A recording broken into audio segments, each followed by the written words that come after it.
안녕하십니까, 라타로입니다. 이 시간에는 사주 명리에서 육친에 관한 이야기를 해보려고 합니다. 육친은 부모 자식 관계의 이야기라는 육친이 아닙니다. 6개의 나의 친한 사람의 이야기. 내가 있다면 내 옆에 바로 비급이 있습니다. 그 다음에 식상이 있습니다. 그 다음에 재성이 있습니다. 관성이 있습니다. 인성이 있습니다.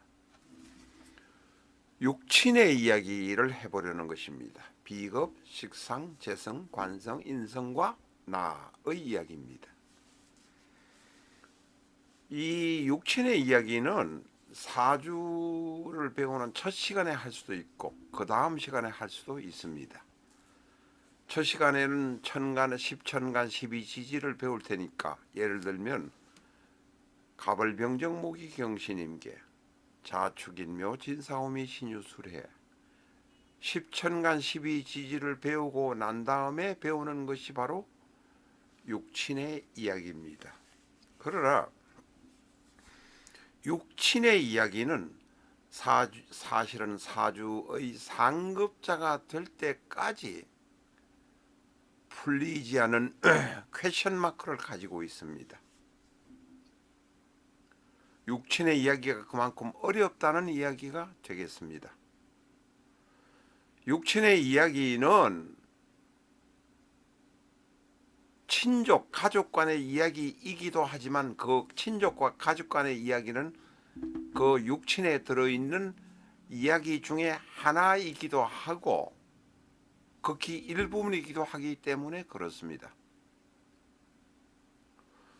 지금 오늘은 여명을 기준으로 올렸습니다만 왜 여명을 육친의 여명 남명이 달라지느냐? 인성 나를 기준으로 해서 비견과 급제, 식상, 재성, 관성, 인성이라는 이것은 달라지지 않습니다. 그러나 나의 가족 관계, 다시 말해서 아버지, 어머니, 자식의 관계를 넘어서 혼인의 관계를 거쳐 가면 그 다음에는 달라집니다. 혼인의 관계를 지나서 시아버지, 시어머니, 시어머니의 아들, 시어머니의 아들이면 뭡니까? 나에게는 시동생이 되기도 하고 시누이가 되기도 합니다. 이때부터는 육친의 관계에서 우리가 호칭하는 식상, 인성, 관성, 재성이 달라진다는 것을 아실 것입니다. 아마 이것은 한 몇 개월 지나면 아시게 될 것입니다. 그래서 전혀 변하지 않는 것은 내가 신이 식을 생하고 식이 재를 생하고 제가 관을 생하고 관이 인을 생하고 인이 인성이 다시 나를 생하는 것은 변하지 않는다고 말하고 있습니다. 이 불변의 원칙이 불행하게도 100% 맞다는 것은 아니라는 것입니다. 그래서 이 육친의 관계가 가장 초보의 시기에 배울 때는 것이기도 하지만 또한 가장 어렵다는 것입니다. 오늘은 신, 일간을 바로 병정화, 화로 정했습니다. 보통 사주 이야기를 할 때, 육친의 이야기를 할 때 목을 일간, 신이란 것은 몸, 나로 하지만 오늘은 화로 정해 보았습니다. 우리가 화생토, 화가 토를 생한다 하지만 솔직하게 말해서 어떻게 화가 토를 생합니까? 어떻게 화가 토를 생합니까? 화가 불을 일으킵니까? 거꾸로 토가 있기 때문에 그 토가 있는 그릇이라는 큰 흙덩이 속 안에 화가 들어있으니 토가 화를 생한다고 말할 수도 있다는 것입니다. 이것을 바로 역생이라고 합니다.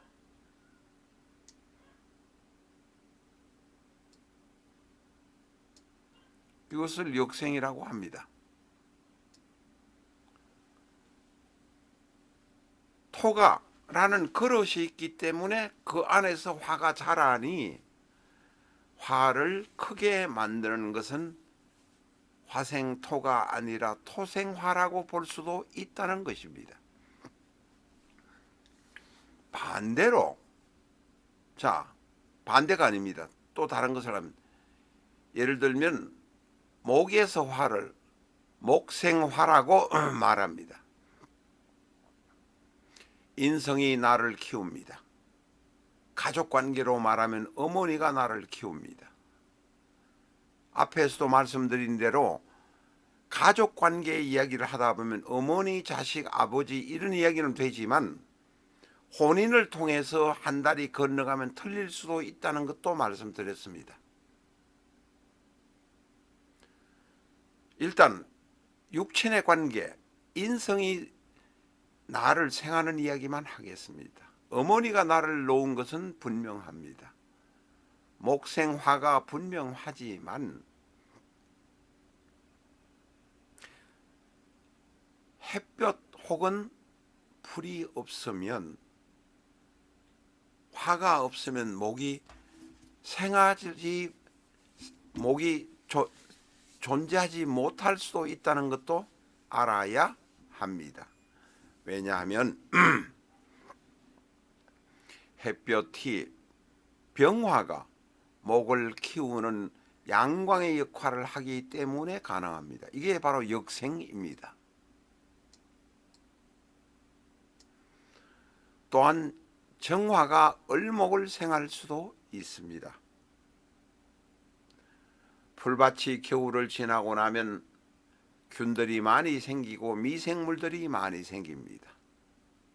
정화가 을목을 한번 태워주고 나면 그 을목은 대단히 건강한 생명체로 태어나게 됩니다. 이것을 바로 역생이라고 합니다.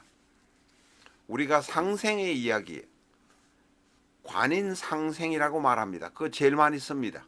관인상생. 임수가 간목에게 물을 주고 개수가 을목에게 물을 주고 개수가 간목에게 물을 주는, 목이 수가 목에게 물을 주는 것만 말하지만 이 목은 내리는 빗물, 흐르는 강물을 담아두는 역할을 합니다. 그래서 인이 관을 생할 수도 있다라는 것을 알아야 합니다. 이것도 역시 역생입니다. 자, 이번에는 역극의 이야기를 해보겠습니다. 극의 이야기를 해보겠습니다. 내가 식을 극합니다. 식은 내가 재를 극합니다. 재는 인을 극합니다.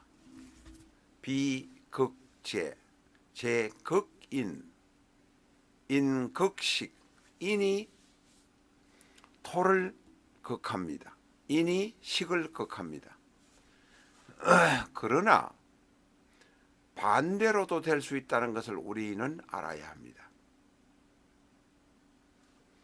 나무가 흙을 파고 들어서 통제하고 관리한다고 생각하지만 흙이 무토 기토가 물에 씻기거나 혹은 지진이 나거나 이런 상황이 되어서 본인이 힘들어서 몸서리 쳐서 땅이 갈라질 때는 이 간목이나 을목 완전히 토 안에 묻혀버립니다. 다시 말해서 인극식만 되는 것이 아니다. 식이 인을 무차별하게 묻어버릴 수도 있다는 것도 알아야 합니다. 인극식의 개념만 가지면 안 된다. 식이 역극으로 인성을 뒤집어 버릴 수도 있다는 것을 알아야 합니다. 마찬가지입니다.